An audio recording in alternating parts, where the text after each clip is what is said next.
দেশের রাজনীতিতে এক নতুন দ্বার উন্মোচন হতে যাচ্ছে। লোকমুখে এখন আলোচনার একমাত্র কেন্দ্রবিন্দুতে রয়েছে তরুণদের রাজনৈতিক দল নিয়ে। আর মাত্র ৩ সপ্তাহ পরেই দেশের রাজনৈতিক অঙ্গনে আসছে নতুন দল।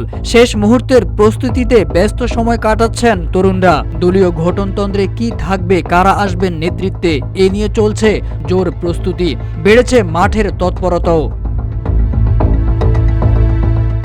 জানা যায়, দল ঘোষণার একদম শেষ মুহূর্তে চূড়ান্ত করা হবে গঠনতন্ত্র। দলের শীর্ষ নেতৃত্বে কে বা কারা থাকবেন সেটিও চূড়ান্ত হবে শেষ পর্যায়ে। তবে শীর্ষ নেতৃত্বের শর্ট লিস্টে রয়েছেন জুলাই গণঅভ্যুত্থানের 11 পরিচিত মুখ।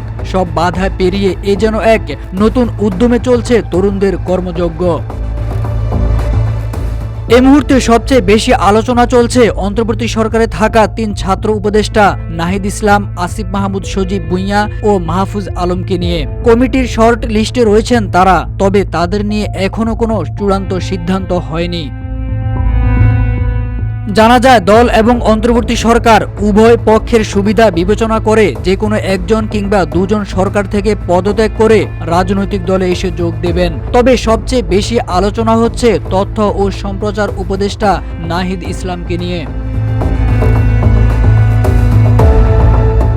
এছাড়া রয়েছেন জাতীয় নাগরিক কমিটির আহ্বায়ক নাসির উদ্দিন পাটোয়ারি, সদস্য সচিব আক্তার হোসেন, মুখপাত্র সামান্তা শারমিন, মুখ্য সংগঠক সার্জিস আলম এবং বৈষম্য বিরোধী ছাত্র আন্দোলনের কেন্দ্রীয় আহ্বায়ক হাসনাত আব্দুল্লাহ, সদস্য সচিব আরিফ সোহেল এবং মুখপাত্র উমামা ফাতেমা।